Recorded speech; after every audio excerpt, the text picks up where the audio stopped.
Donc on se retrouve pour la deuxième partie de l'entretien avec Jean-Pierre Petit. Alors une deuxième partie qui n'était pas prévue, hein, qui va être un peu la partie off, puisque d'un commun accord, on s'est dit que ce serait intéressant de prolonger la discussion sur la philosophie.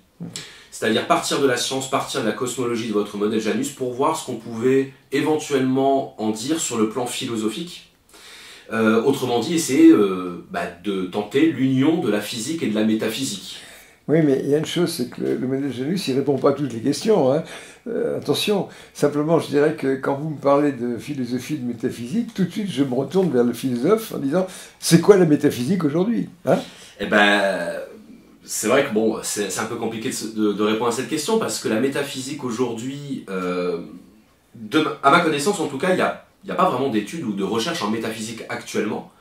Il y a plutôt une réactualisation des théories philosophiques anciennes, mais c'est très difficile d'envisager une métaphysique du XXIe siècle. Oui, et c'est d'ailleurs pour ça, pour rien vous cacher, que j'ai voulu qu'on fasse cet entretien, parce que je me suis dit que paradoxalement, c'est peut-être la science qui avait des éléments à nous donner pour penser la métaphysique aujourd'hui. Donc est-ce que le scientifique peut du coup venir en aide au philosophe, essayer de lui donner les éléments d'inspiration pour créer une nouvelle métaphysique? Mais déjà, les scientifiques s'amusent beaucoup avec ce genre de concept. Ils se l'approprient.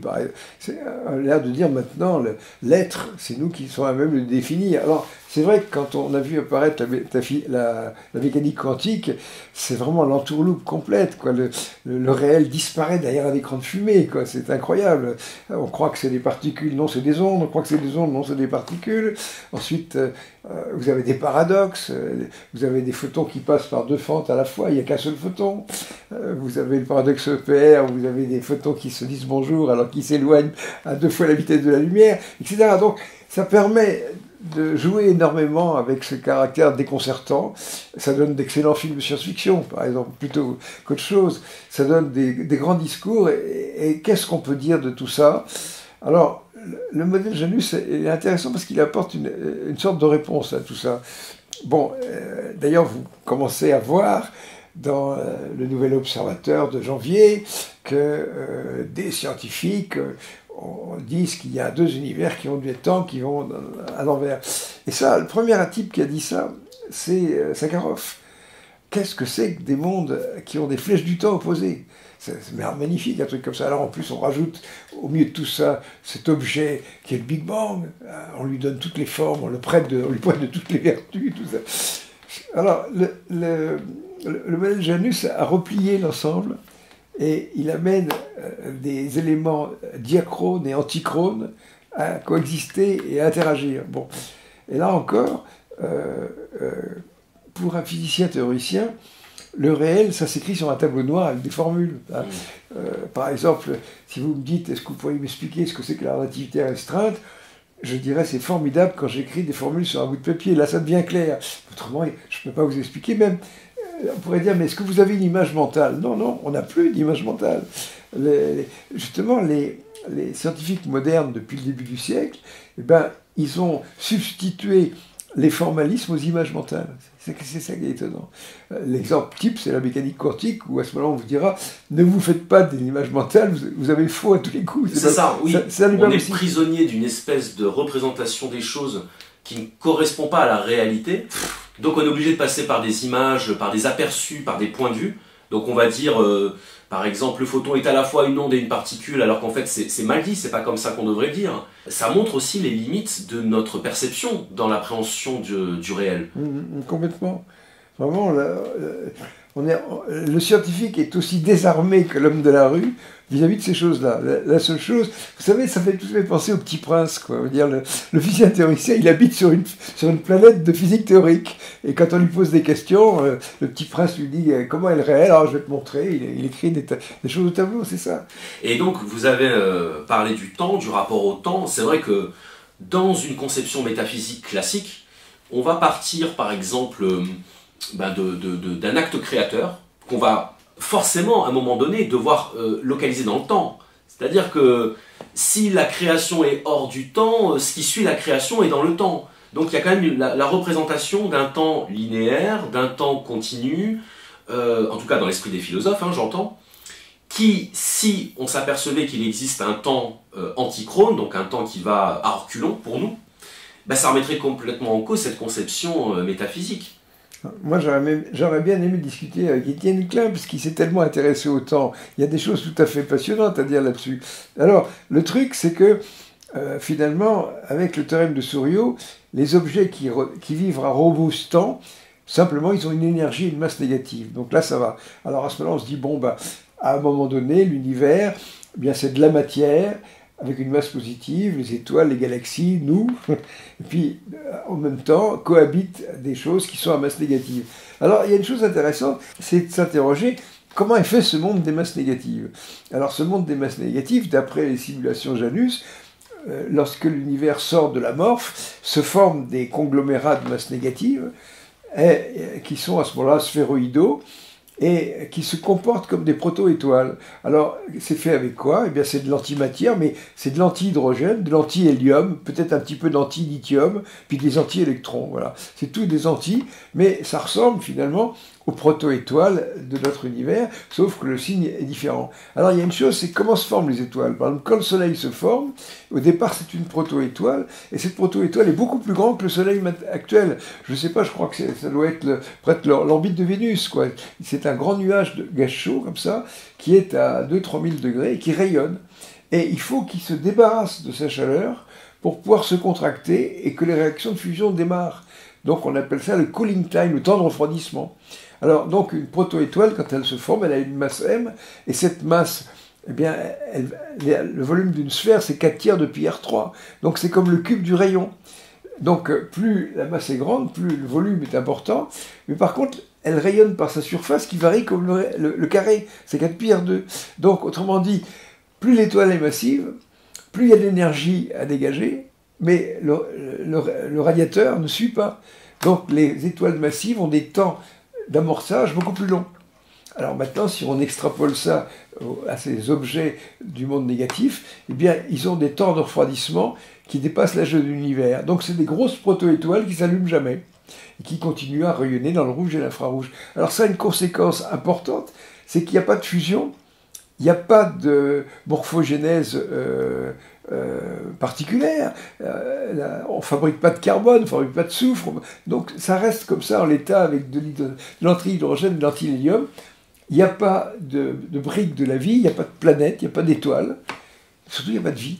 Donc dans cet univers, alors je ne sais pas si je fais bien de dire un univers négatif, parce que c'est... Oui, l'univers négatif, bon, la vie n'existe pas. La vie n'existe pas. Alors ensuite, de deuxième idée de Janus qui est amusante, c'est que justement, au départ, ces univers sont amorphes.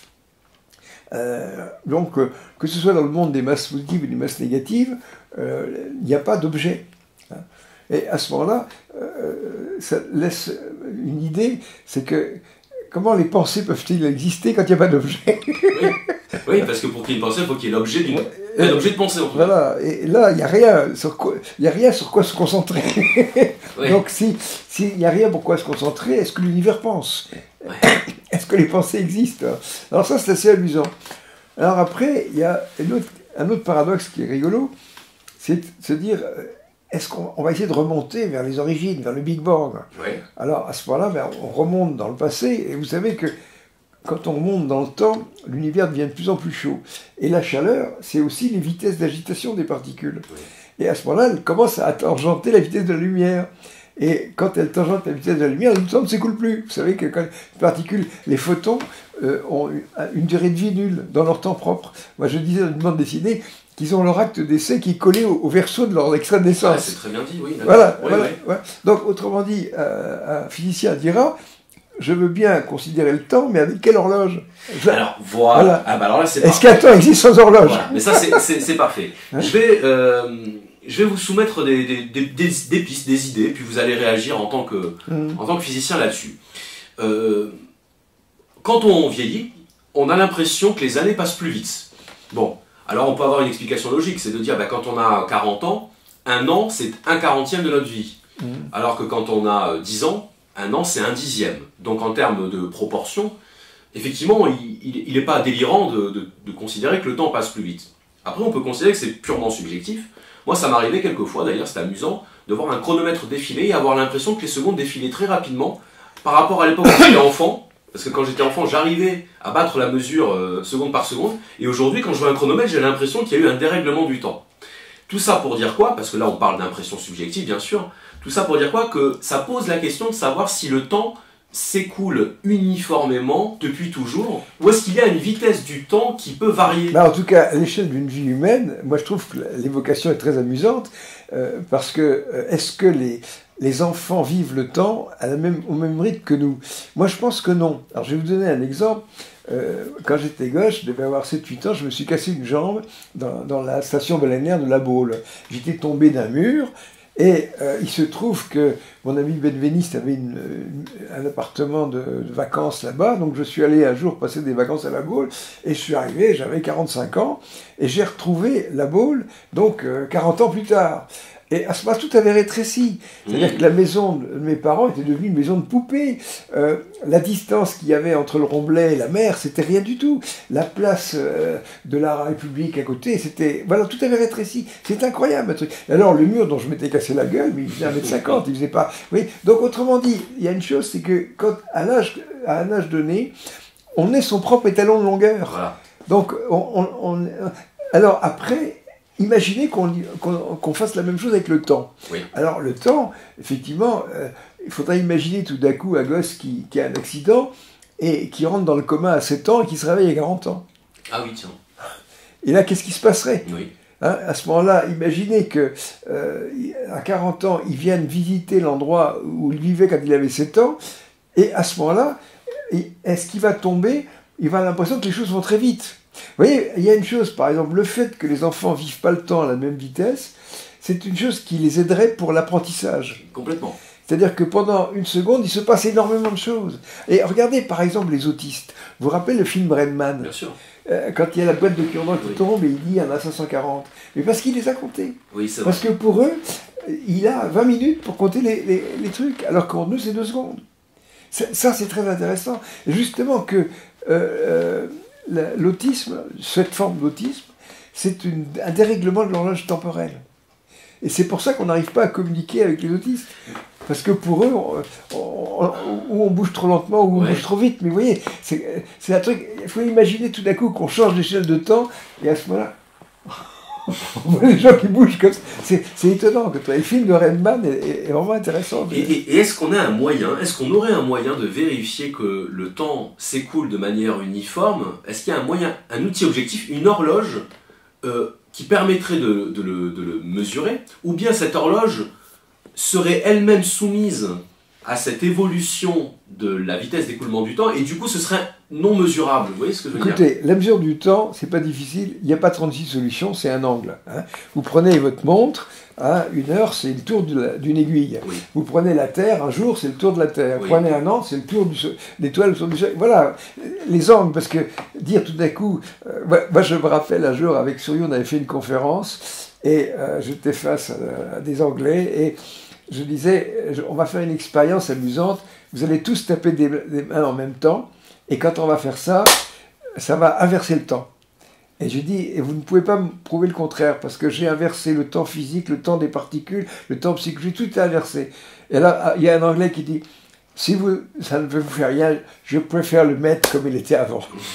Ça, c'est l'humour anglais, ils sont fortifs.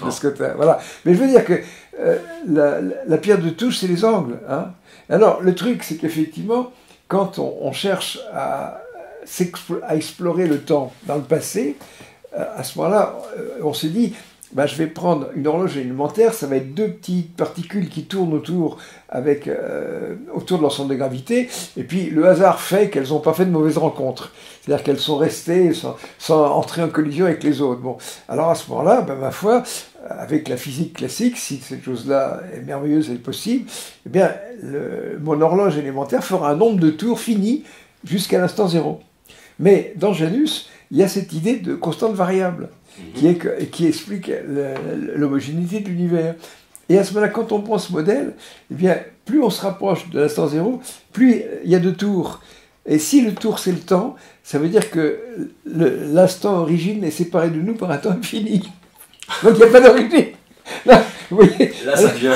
Tout nous échappe. C'est assez drôle comme ça. Puis alors en plus, supposons, avec de la chance, que vous arriviez justement... Vous voyez, vous vous rappelez le paradoxe d'Achille et de la tortue. Oui. Achille était à 10 mètres de la tortue. Alors Achille fait 1 mètre et la tortue fait 10 cm. Alors Achille fait 10 cm. Et finalement, il ne rattrape jamais la tortue. Et là, moi j'ai fait ça dans une de mes vidéos. Achille essaye de rattraper une tortue, mais plus il la rattrape, plus il vieillit. Il finit par mourir parce que il lui faut un temps infini pour arriver. Vous voyez, c'est l'horloge qui s'emballe comme ça. Donc, il y a cette histoire. Et alors, en plus, si d'aventure on a la chance d'arriver justement à ce Graal du temporel, hop, de l'autre côté, on passe en temps négatif. Un temps négatif. Donc, à ce moment-là, est-ce que avant, ça a un sens? Et en fait, c'est assez rigolo parce que il n'y a pas de temps absolu, il n'y a que des points de vue. Tout à l'heure, on disait que les objets n'existent pas, il n'y a que les relations entre les objets. Ouais. Ben là aussi, mais le sens aussi est arbitraire. Alors ça demanderait des réflexions de philosophie en interaction avec les scientifiques. Ça ne veut pas dire que les scientifiques ne disent pas des bêtises, mais on dit tous des bêtises. Bien sûr, non, il faut mettre les bêtises ensemble pour voir si on arrive à faire c'est quelque ce que chose. faisait Bergson quand il mettait en opposition le temps physique et le temps psychologique, pour montrer qu'il y avait deux conceptions du temps, mais en réalité on peut même en trouver d'autres, hein, j'imagine, temps historique par exemple. Et ce serait intéressant qu'il y ait un dialogue entre philosophes et scientifiques sur cette question-là, parce que finalement le temps est aussi un paramètre utilisé en science. Je veux dire, c'est une variable qu'on utilise, et à partir de là, on est obligé d'entendre ce que les physiciens ont à nous en dire, d'autant que, comme vous le disiez, au moment du Big Bang, le temps ne s'écoulait pas de la même façon. Hein, c'est pour le Big Bang. Pour schématiser. Que de sottises on dit avec Alors, ce le mot. Big Bang, justement, puisque là on est dans la partie philosophique et la partie un peu plus libre de l'entretien, parlons du Big Bang. Qu'est-ce que vous auriez à dire sur le modèle? Alors, j'explique juste peut-être l'intérêt de la question au niveau philosophique. C'est que le Big Bang est souvent, à tort d'ailleurs, considéré comme étant l'instant zéro, ou en tout cas le début, le commencement de l'univers. Ce qui évidemment pose la question, oui, mais s'il y a un commencement, qu'est-ce qu'il y avait avant ce commencement? Puisque le Big Bang n'est pas surgi du néant. Ou alors si, mais dans ce cas-là, il va falloir qu'on nous explique. Donc, d'après vous, quel est le problème avec cette conception? Déjà, la première chose, de quoi dispose-t-on au point de vue observationnel? Ça, c'est très important. C'est vrai. Alors, la première chose qu'on a pu observer, c'est justement la cendre du Big Bang. Ce sont ces photons. Et vous vous rappelez que quand Penzias et Wilson ont mis une grande antenne pour... disons que les Américains avaient décidé de mettre un satellite qui s'appelait ECHO, qui était un grand ballon argenté. Et à ce moment-là, on allait envoyer des ondes radio qui allaient se réfléchir comme ça sur ce ballon. Et il se trouve que ces ondes, c'était les mêmes que celles qu'on allait utiliser avec ça. Et là, lorsqu'ils ont mis leur antenne, ils avaient une réception alors que le ballon n'était pas lancé. Il n'y avait rien. Alors, rappelez-vous qu'ils ont pensé que c'était peut-être les pigeons qui étaient ils ont éloigné les pigeons, après ils les ont mangés, il fait tout un folklore là-dessus. Mais après, ce qu'ils se sont aperçus, c'est qu'il y avait le même rayonnement, quelle que soit la direction dans laquelle on mettait ce cornet. Donc c'était un rayonnement radio qui venait de tous les sens. Et à ce moment-là, il y a un cosmologiste qui leur a dit « Formidable, vous venez de vérifier la théorie de l'univers explosif. Vous avez la cendre, c'est extraordinaire. » Là, voilà, un truc concret, c'est ce qu'on a. Mais on n'a rien d'autre. Parce que vous savez que quand on essaye d'observer dans le passé, il y a un moment où on se heurte à ce mur. Le mur de Planck, c'est ça? Non, bien avant, à 400 ou 500 000 ans. Justement, vous voyez, par exemple, quand on veut faire des observations, eh bien...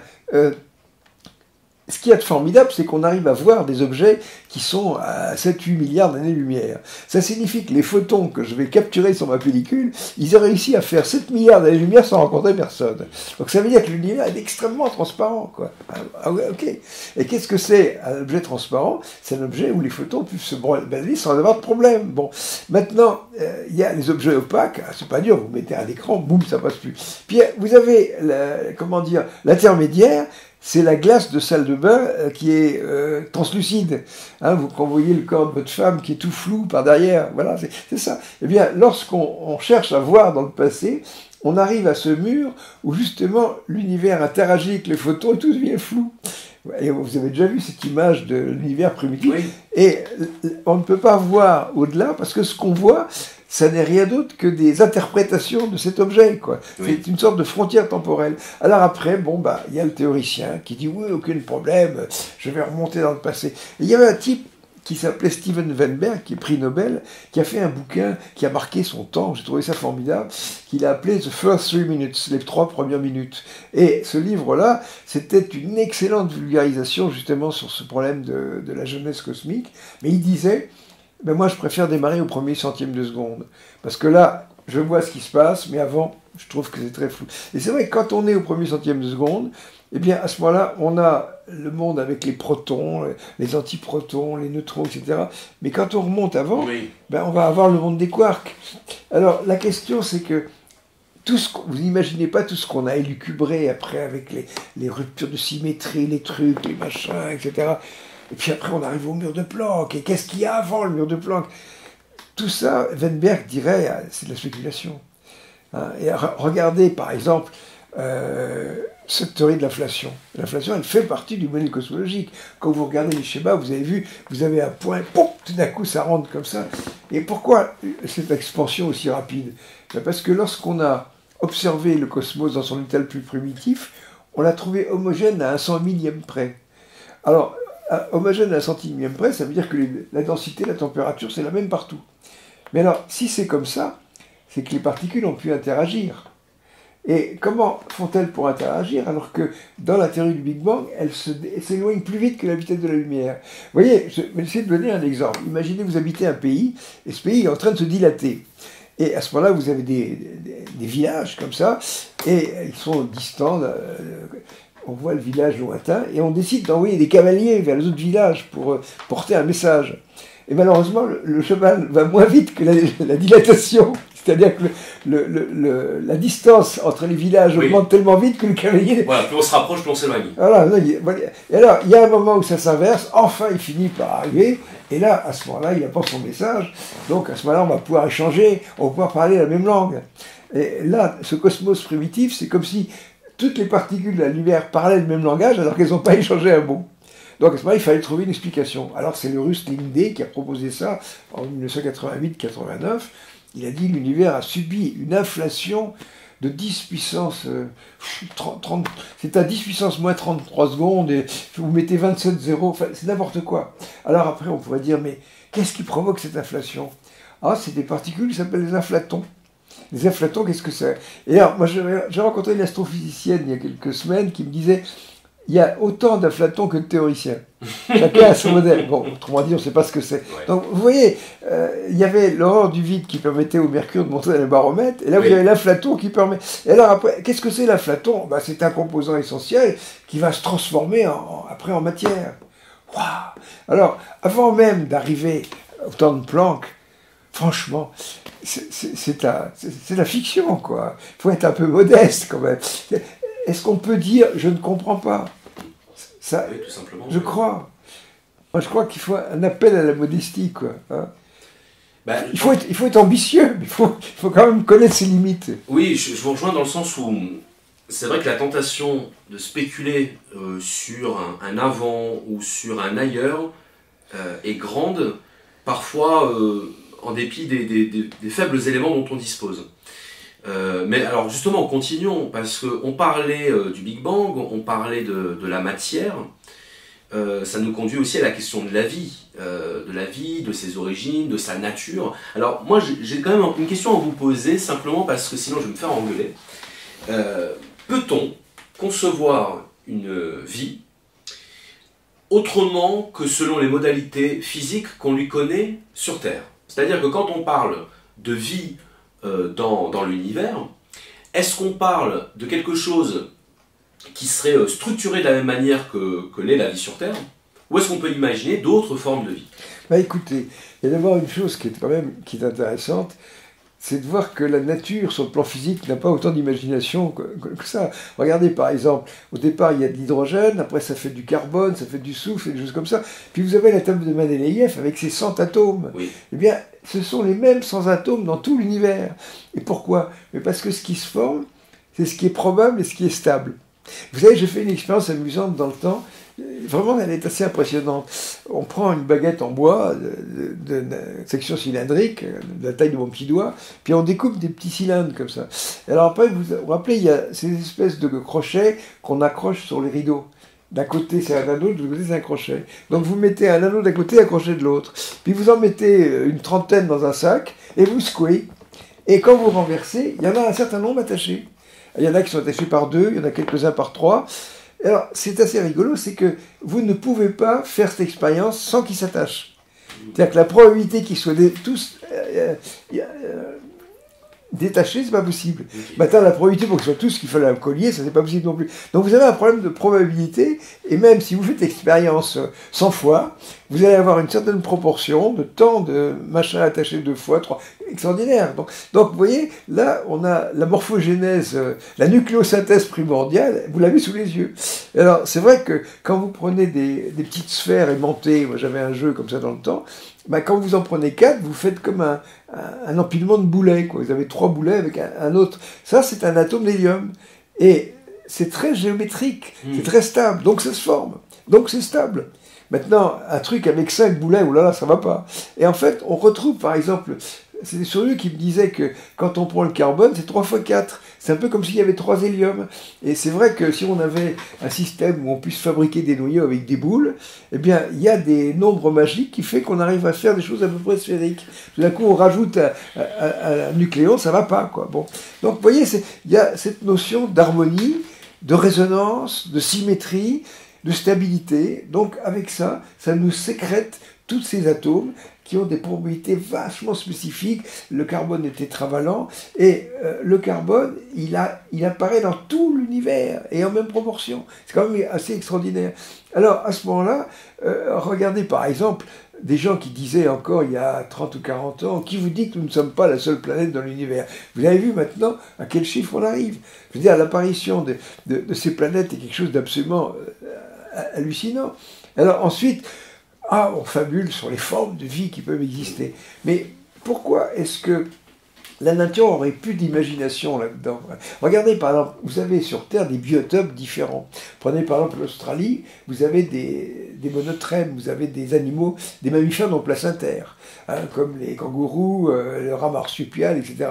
Le marsupial, les femelles ne font pas ce placenta que nos femelles mammaliennes ont, voilà. Mais pourtant, le rat marsupial, il est très proche du rat mammifère, mammalien. Donc, vous voyez, vous avez des trucs comme ça. Le loup thylacine, c'était presque un loup normal. Donc, vous avez des variations relativement importantes, mais avec des convergences. Alors ça pose un problème.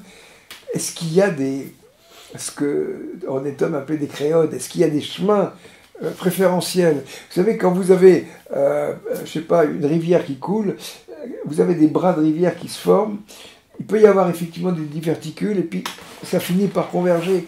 Est-ce qu'il y a une convergence, et quelles sont les règles de cette convergence? Les règles de cette convergence, c'est la performance. Hein, si on a 2 yeux, c'est que c'est vachement commode pour faire une vision stéréoscopique. C'est pas la peine d'en avoir 3, par exemple. Hein, donc voilà. Et puis la station debout, les mains, c'est commode. Donc vous avez des gens qui vous parlent du phénomène ovni en disant j'ai vu débarquer des gens, ils avaient 2 bras, 2 jambes et 2 yeux. On dit mais vous vous rendez compte, regardez la guerre des mondes de Wells avec ces poulpes tentaculaires. Alors est-ce que les autres planètes sont habitées par des Vénus intelligentes, hein? La question est posée. Moi, je serais tenté de penser qu'il y a déjà sur Terre, il y a des différences morphologiques énormes. Regardez par exemple, entre le plus grand géant qui faisait 3 mètres et le plus petit nain qui faisait 50 cm. Vous vous rendez compte, la différence en poids qu'il y a, c'est énorme, énorme. Bon. Alors déjà, ça donne des variables. Après, il y a des tas de choses très curieuses. Peut-être que la planète a connu des taux d'oxygène différents dans le passé, ce qui expliquerait tout d'un coup des grands animaux ou des petits. Parce que, justement, suivant la richesse en oxygène, on ne vit pas de la même façon. Donc, tout ça, rien qu'en regardant ce qui se passe sur notre planète, nous avons une idée des variations de ce qui peut se passer. Par exemple, nous avons un truc, c'est que de temps en temps, il y a des mutations, et les souches humaines donnent naissance à des... comment ça s'appelle ces gens qui n'ont pas de pigments, déjà? des albinos. albinos. Les albinos sont très sensibles à la lumière, à tel point qu'ils doivent porter des lunettes noires. Hein. Bon, ils arrivent à avoir une vie à peu près normale, mais ils sont sensibles aux rayons du soleil. Alors, la question qui se pose, c'est est-ce que ce ne serait pas tout d'un coup une petite tentative du génome humain pour fabriquer des êtres nyctalopes, vivant la nuit. Vivant la nuit. Vous savez, il y a une chose que j'aurais bien aimé faire, trouver un type qui puisse faire des essais sur des nyctalopes pour tester leur sensibilité olfactive. Personne n'a jamais fait un truc pareil, même auditive. Hein. Est-ce qu'ils entendent mieux? Parce que quand vous prenez des créatures nocturnes, la vision, c'est moins important, c'est l'infrarouge qui compte. Peut-être ils ont une...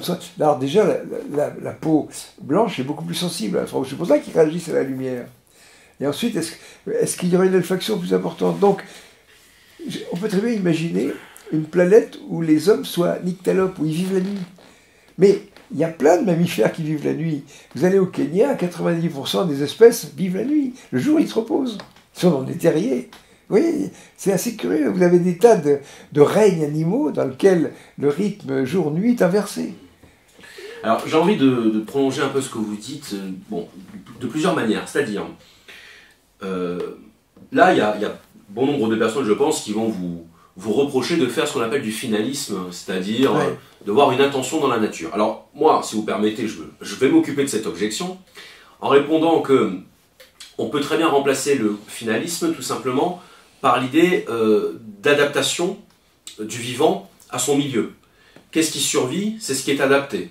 Donc à partir de là, on n'est pas obligé de voir une intention d'un être personnifié qui serait la nature, mais simplement de voir à un moment donné simplement des phénomènes d'adaptation, voilà, qui vont tendre vers une convergence évolutive. Voilà.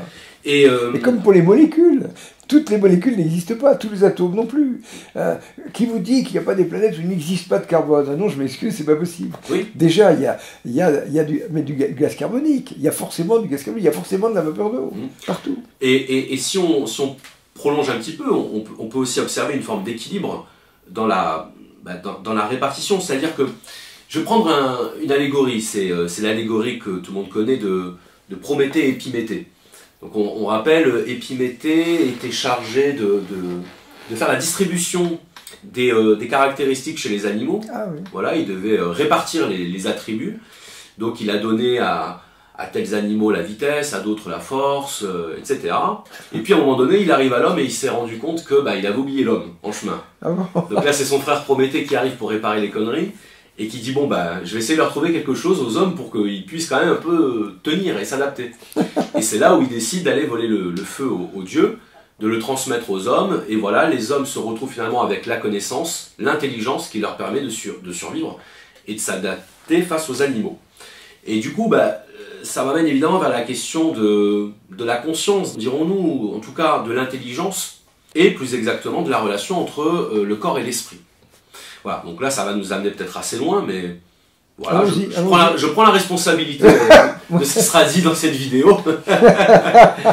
Donc, Jean-Pierre Petit, est-ce que votre modèle Janus prévoit une conception du rapport entre le corps et l'esprit, le corps et la conscience, l'intelligence, appelons ça comme on veut, ou bien, indépendamment de votre modèle, peut-être avez-vous une opinion là-dessus? C'est plutôt indépendamment, parce que ce modèle, il ne faut quand même pas lui faire dire tout ce qui... Vous savez, la plus belle fille du monde ne peut pas offrir plus que ce qu'elle a. Là, vous prenez deux équations de champ, on ne va pas leur faire sortir des miracles, quoi. Donc, on appelle ça Janus. Je crois que c'est un peu exagéré. Mais le problème, si vous voulez, c'est... Je pense à mon maître Souriau, mathématicien. J'ai passé des heures fantastiques avec lui. Il habitait Aix-en-Provence, donc on était voisins et j'ai pu bénéficier de discussions pendant des années avec lui, puis également avec Grothendieck, qui était également un voisin. Alors, le truc, c'est que l'idée force de Souriau, c'était « dites-moi dans quel espace je dois considérer les choses ». Considérer, vous remarquez, c'est mettre les étoiles ensemble. C'est mettre oui, considérer. J'avais pas vu. Quand je considère, c'est que je mets... Voilà.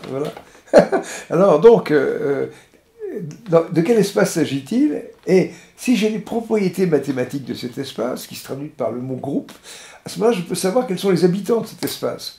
Bon, alors qu'est-ce que je vais prendre? L'espace euclidien. Par exemple, l'espace euclidien, avec un groupe qui est celui des translations, et puis des rotations, et puis des symétries.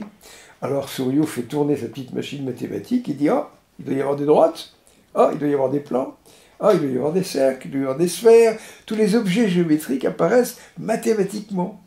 Non, la sphère n'est plus le lieu des points à égale distance d'un point central. Non, c'est quelque chose qui est invariant quand on le fait tourner à l'intérieur de lui-même. C'est très abstrait. Bon, alors c'est très joli. Alors après, on se dit, mais on va essayer autre chose. Prenons l'espace de la relativité restreinte. Ah bon? Alors c'est quoi? Ça s'appelle l'espace de Minkowski. Hein. Et le groupe mathématique qui gère ça, c'est le groupe de Poincaré. Alors, à ce moment-là, quels sont les habitants de l'espace de Minkowski? Ce sont des mouvements, et des mouvements particuliers. C'est-à-dire que les particules sont définies. Par exemple, Souriau disait, dis-moi comment tu te meus, je te dirai quoi tu es. Wow. C'est joli. Pas mal. Voilà. Alors, ça se déplace comme ça, c'est un photon. Ça se déplace comme ça, c'est de la matière. Alors, là où c'est extraordinaire, c'est que c'est là que, justement, quand on se met à faire des maths, ça produit plus que ce qu'on avait cru. Par exemple, je prends l'espace euclidien, j'ai le groupe d'Euclide, et puis c'est une matrice mathématiquement, et ça produit un truc qui est la symétrie miroir. Autrement dit, j'ai un tire-bouchon, par exemple, voilà un tire-bouchon. Toujours avoir son tire-bouchon dans son bureau. Voilà, et celui-là, en plus, c'est un tire-bouchon farce à trappe. C'est-à-dire qu'on ouvre la bouteille en tournant dans l'autre sens. Donc, tout d'un coup, j'ai un tire-bouchon, et mon groupe d'Euclide dit, il doit exister l'autre tire-bouchon. Alors, c'est comme les particules en physique. Voilà une particule. Est-ce qu'il existe l'anti-tire-bouchon, l'antiparticule? Oui, ça existe, mais il est dans le monde des farces et attrapes. C'est un peu de masse positive, masse négative. Oui.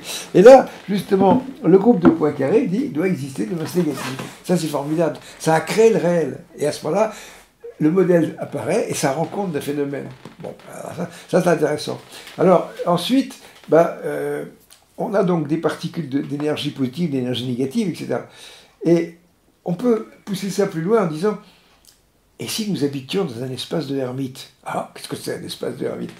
C'est un espace de Minkowski complexifié. Alors évidemment, je ne sais pas si vos spectateurs savent ce que c'est que les complexes, hein, avec racine de -1, mais c'est une façon de déplier ce truc-là. Et à ce moment-là, quel est le groupe qui pilote ça? Ah c'est Poincaré complexe. Ah bon? Alors on prend la machinerie de Souriau, on tourne, et on voit apparaître des masses réelles et des masses imaginaires, et des masses complexes. Et ça ressemble à un jeu de Lego pour la physique et la métaphysique.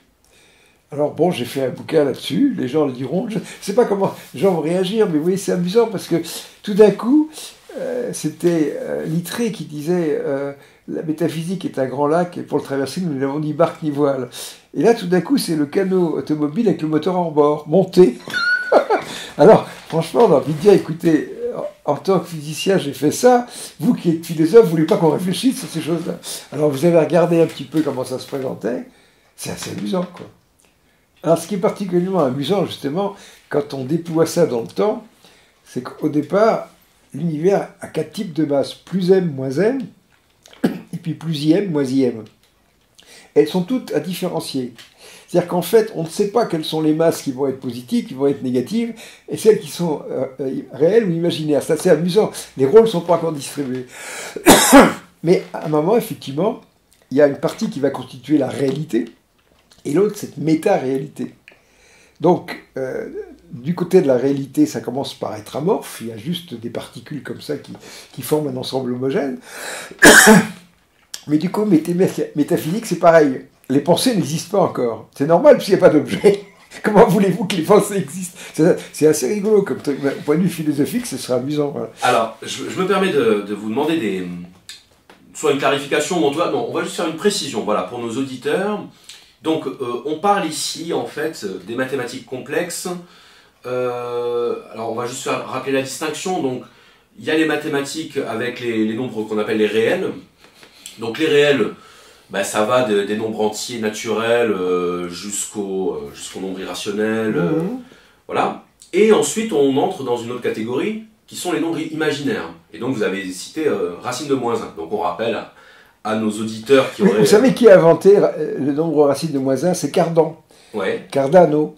Pourquoi il fait ça? Qu'est-ce qu'il avait en tête quand il a inventé Je crois ça? qu'il voulait résoudre une équation du 3e degré. Ouais. Il a trouvé commode d'inventer ce truc-là. D'accord. Et c'est assez étonnant parce qu'il a inventé un objet colossal et il ne savait pas à quoi ça pouvait servir. Cardano a fait une chose qui a failli lui voir de gros ennuis avec l'Inquisition.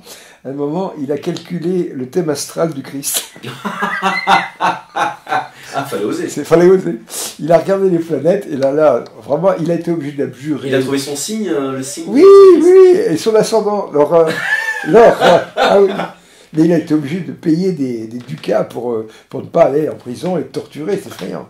Mais c'est vrai que si on a la date de naissance du Christ, on connaît son signe. Intéressant. Ah, Très intéressant. mais vous savez, c'est assez marrant, par exemple.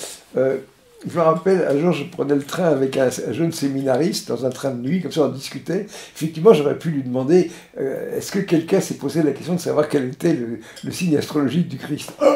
Mais même, je lui ai demandé à un moment, à votre avis, est-ce qu'il était génétiquement compatible avec l'espèce humaine? Et il m'a dit, alors ça, on n'a jamais dit ce qu'il était sur en séminaire. Et alors, justement, donc pour reprendre là-dessus, pourquoi c'est intéressant? Parce que, a priori, le monde physique, on va l'appréhender avec les nombres réels, en tout cas avec les mathématiques qu'on apprend. Vous savez, physique, ça a une étymologie grecque. Physis, c'est la nature. Oui, mais c'est la manifestation. Ah oui, c'est vrai, c'est vrai. La physique, c'est ce qui se donnait à voir. Oui. C'est très beau comme truc. C'est très beau, et d'ailleurs, justement, l'imaginaire, pour le coup, ne se laisse pas voir de manière directe. Donc, Et ce qui est extraordinaire, c'est qu'on est appelé ce racine de -1 un nombre imaginaire. oui. Voilà, bon, on rappelle pour nos auditeurs qui auraient oublié leur cours de collège, par définition, un nombre au carré ne peut pas être négatif, donc la racine carrée d'un nombre négatif comme -1 n'est pas possible, mais dans les mathématiques, ça s'utilise, les nombres imaginaires C'est s'utilisent. complètement fou. Ouais. Alors justement, est-ce que, en rapport avec la question que je vous avais posée dans mon précédent entretien, est-ce qu'il y aurait une application physique ou métaphysique, du coup, pour le coup, de ces mathématiques complexes, des nombres imaginaires? Est-ce que ça peut être mis en relation avec quelque chose, selon vous? Ouais, si vous voulez, vous savez, en physique, il y a ce qu'on appelle un toy modèle, un modèle jouet. Hein. Alors, un modèle jouet, ça veut dire qu'un théoricien a tout d'un coup une idée, et si ceci, et si cela, on va voir ce que ça donnerait. Bon, moi, j'ai joué avec ça dans mon bouquin, et à ce moment-là, ça nous dit, par exemple, nous avons une âme, et elle survit après notre mort. Ça se démontre physiquement. Alors, effectivement, je devrais être arrêté pour exercice illégal de la physique, de la métaphysique. Mais ça apporte une réponse là où la science n'en produit aucune. Parce que, vous savez, moi j'ai 83 ans, donc supposons que j'ai 10 ans d'espérance de vie, ça passe très vite. À 83 ans, on se dit tout d'un coup, tiens, je vais mourir un jour. Moi j'ai un ami qui a reçu son billet de sortie ces jours-ci, quoi. Et c'est tout le temps comme ça. Donc, est-ce que c'est licite de réfléchir sur sa fin de vie? Parce que regardez un peu les problèmes de fin de vie. On parle de quoi? On parle du confort. Est-ce que on peut faire en sorte que les gens ne souffrent pas? Bon, d'accord. Bon. Ensuite, est-ce qu'il y a l'euthanasie aussi? C'est pas idiot non plus, parce que pourquoi souffrir comme un imbécile dans des trucs épouvantables quand on sait que c'est foutu? Vous avez par exemple une façon d'aller vers la mort qui est la maladie d'Alzheimer. Et ça, c'est effrayant, parce qu'il y a une dégradation des individus qui est absolument épouvantable. Et l'euthanasie est autorisée en Belgique, par exemple, pour les gens qui ont ce genre de choses. Ils peuvent décider qu'ils veulent arrêter. Et il y a un cas assez célèbre en Belgique d'un type qui est écrivain, homme de lettres, très connu. Tout d'un coup, on lui a diagnostiqué ça. Bon, quand il a commencé à sentir les prémices de ce truc-là, il s'est dit, j'ai pas envie de vivre ça. J'ai pas envie de le faire vivre aux autres. Donc il a dit au revoir à tout le monde, puis il a bu un petit coup, et voilà. Il n'y a pas de quoi en faire un plat. Qu'est-ce que ça apporte de voir des gens se transformer en légumes, quoi? C'est effrayant, quoi. Vous voyez. Donc déjà, il y a ce chemin vers la mort, comment le vivre? Bon. Ouais, c'est la grande question métaphysique, pour le coup, par excellence, que posait Heidegger. L'homme est un être vers la mort, il est un être qui est conscient d'aller vers la mort, donc automatiquement ça soulève en lui l'angoisse métaphysique. qui va amener ensuite à des conceptions métaphysiques telles que celles que vous nous présentez là, ou telles que celles que nous ont présentées d'autres philosophes tout au long de l'histoire. Et on peut ne pas adhérer à ces conceptions et les reléguer au rang de croyances ou d'opinions un peu farfelues, mais le fait est qu'à un moment donné, la question se pose. Mais oui, mais la science s'arrête à l'instant final, quoi, c'est tout. Et quand vous avez des gens comme Charbonnier, avec ces histoires de NDE, ces gens-là, ils frôlent la suspension par le conseil des médecins. Moi, je ne sais pas, il y a peut-être un conseil des cosmologistes qui risque tout d'un coup de... Bah, s'il existe, à mon avis, oui, vos jours sont comptés. Mais voilà, mais je veux dire, il y a un conseil de l'ordre. Par exemple, vous voyez, ma mère est morte d'un cancer il y a longtemps, elle avait un cancer au foie, et donc elle est morte dans une clinique à Saint-Tropez. Et ma foi, comme j'habitais à Aix, je venais la voir le plus souvent possible, et elle est décédée quand j'étais pas là. Donc quand je suis arrivé, elle était dans le coma, puis après elle a décédé. Et en regardant dans cette table de nuit, j'ai trouvé des feuillets que j'ai lus, et à l'époque j'ai rien compris. Elle m'a décrit une NDE complète. Oh, j'ai vu ci avec un tunnel, les gens qui faisaient coucou, etc. Voilà. Et elle n'avait jamais rien lu de là-dessus, et moi non plus. C'est que moi j'ai cru que c'était du délire, quoi. C'est assez curieux. Donc voilà un truc qui est standard. Moi je me rappelle Van der Sel, qui a été un des premiers à écrire un bouquin là-dessus, qui s'appelait La Source Noire, vous vous rappelez pas, un français. Et Van der Sel était un journaliste actuel, et il s'était intéressé à des gens comme Elisabeth Kubler-Ross, qui s'était intéressée justement aux mourants, quoi, à l'accompagnement des mourants. Et quand il interrogeait des scientifiques, les gens disaient oui, mais cette histoire de restriction du champ, c'est lié au manque d'irrigation de la rétine. Et puis, enfin, je veux dire, tous ces phénomènes étaient des trucs hallucinatoires liés à ceci. Oui. Mais est-ce qu'on avait montré qu'il y avait des sécrétions? Non. Non, il fallait absolument, c'est ce que disait Van der Sel, il fallait absolument invalider toutes ces idées, quoi, parce que c'est pas possible. On s'approchait de quelque chose qui n'était pas autorisé, quoi. Oui, je comprends. Mais voilà, alors effectivement, pour un scientifique, c'est du délire. Bon, des histoires comme ça, il y en a plein, quoi. Disons que, vous vous rappelez, il y avait un type qui avait écrit ce livre sur les thanatonautes, l'exploration du monde des morts. Bon, bah, il y a des cultures asiatiques et indiennes pour qui cette réflexion est tout à fait licite. Chez nous, non. Chez nous, il y a un mur, on s'arrête là. Alors, on veut bien donner toutes les drogues qu'il faudra, accompagner les gens jusqu'au dernier moment, mais après ça s'arrête. Oui. C'est complètement fou comme ça. Oui, ce qui est complètement contre-productif d'ailleurs, parce que ça pousse justement les gens à se retrancher dans justement ce qu'on peut appeler des croyances qui ne sont pas considérées, qui ne sont pas prises au sérieux du tout. Et du coup, ça incite pas du tout à mieux comprendre ce genre de phénomène. Donc c'est très dommage, tout le monde y perd, hein, j'ai l'impression, dans cette espèce de rejet. Alors justement, pour revenir à la question de la relation entre le corps et l'âme, moi j'aimerais avoir, peut-être pour terminer cet entretien, oui, votre conception. Je vais d'abord rappeler la position de Platon, qui me paraît intéressante comme point de départ d'une réflexion. Platon disait, voilà, il y a au-delà du monde sensible, il y a un monde intelligible, ce sont les idées qui sont fixes et éternelles.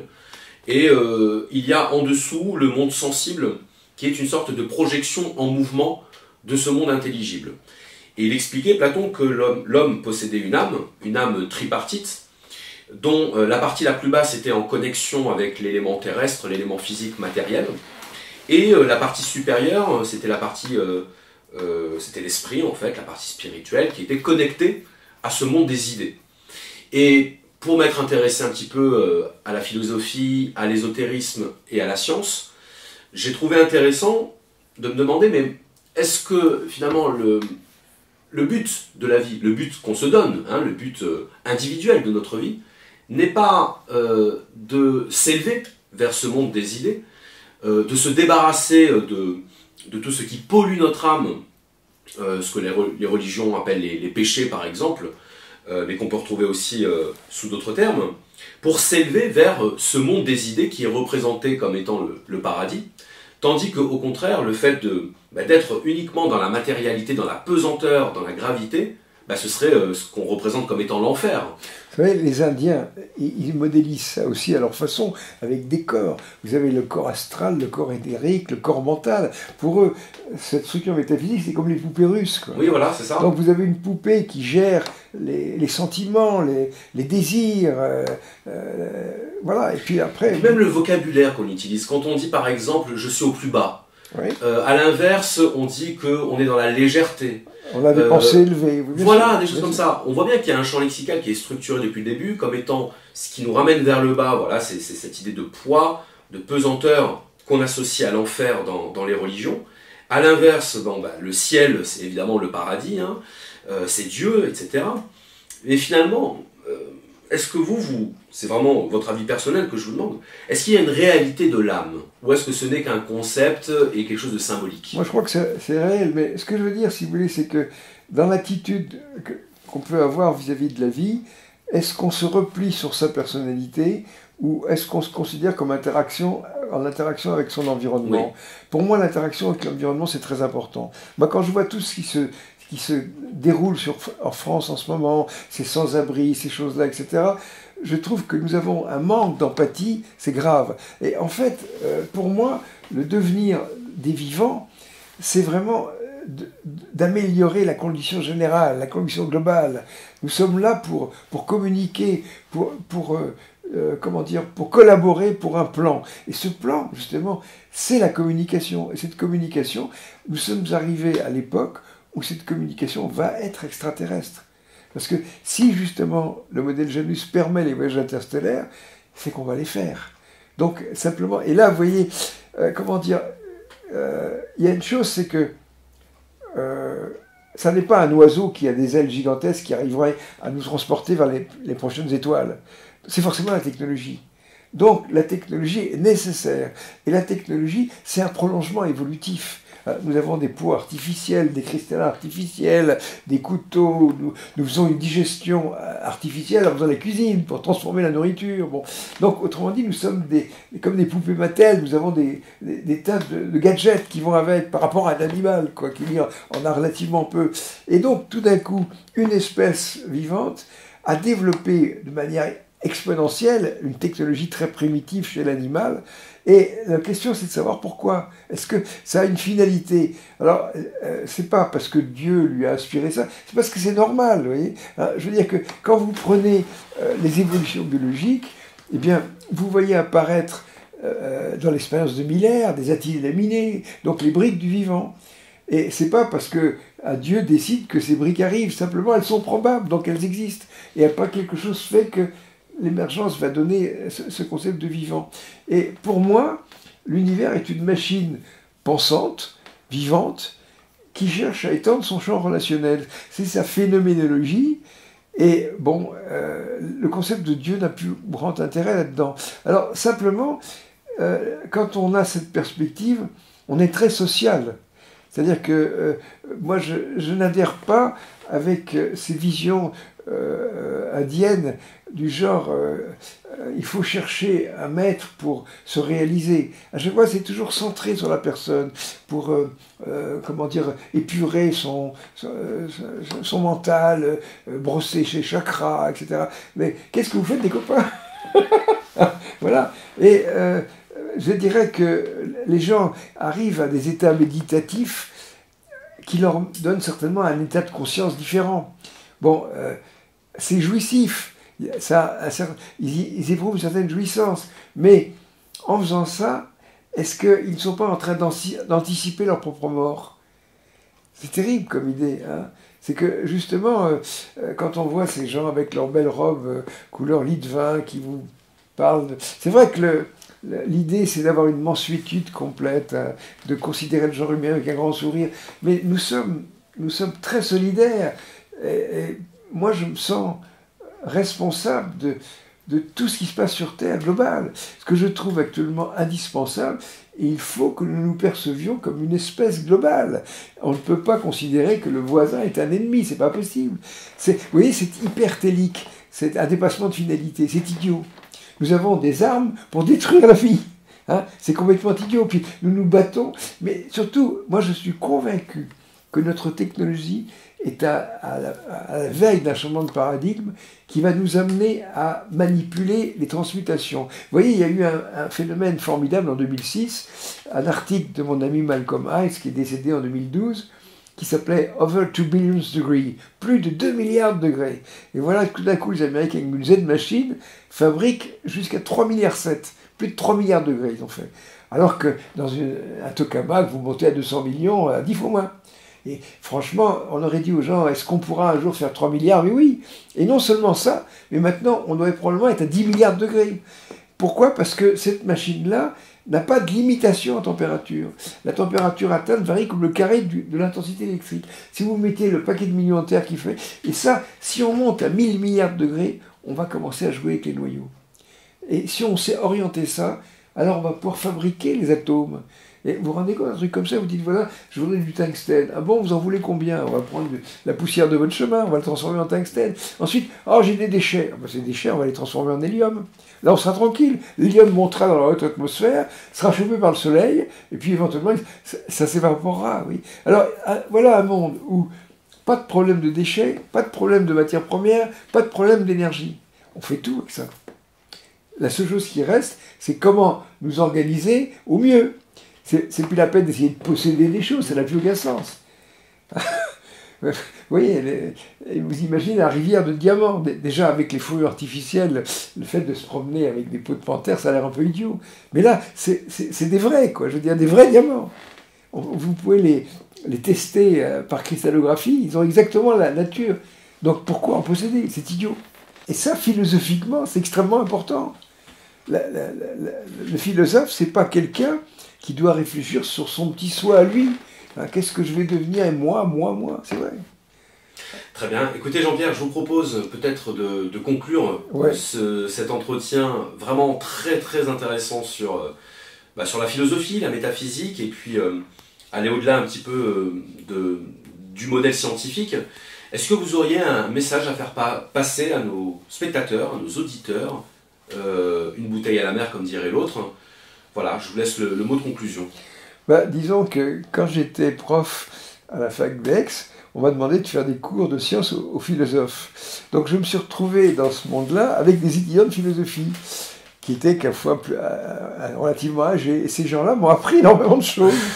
Donc c'est vrai, tout d'un coup, moi je sortais d'études scientifiques, j'avais fait l'école supérieure d'aéronautique, j'avais été ingénieur de l'aéronautique, tout d'un coup, j'arrivais sur des philosophes qui me rappelaient, qui disaient, vous savez, il y a un type qui s'appelait Aristote, il a dit ceci, c'est merveilleux, c'était merveilleux, donc j'ai découvert un monde chatoyant, c'est complètement fou qu'on puisse arriver à faire des études de sciences sans avoir fait le moindre atome de philosophie.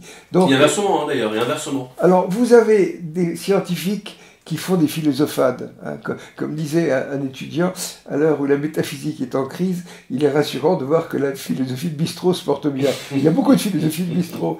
Peut-être que ce que je dis aussi, c'est de la philosophie de bistrot. Mais on aimerait à une sorte de rencontre avec des philosophes. Parce que, je vous assure, maintenant c'est terminé quand je vais à la fac de lettres, il y a plus, mais dans le temps, ils sont tous morts, mes collègues philosophes. Mais c'est des gens, pour eux, la philosophie, ça permet de parler de tout. Alors, quand vous dites un message, essayons de parler de tout. Hein? Très bien. Eh ben, je pense qu'on a commencé aujourd'hui, donc j'espère qu'on nous emboîtera le pas. Merci beaucoup Jean-Pierre Petit. Allez, coupez.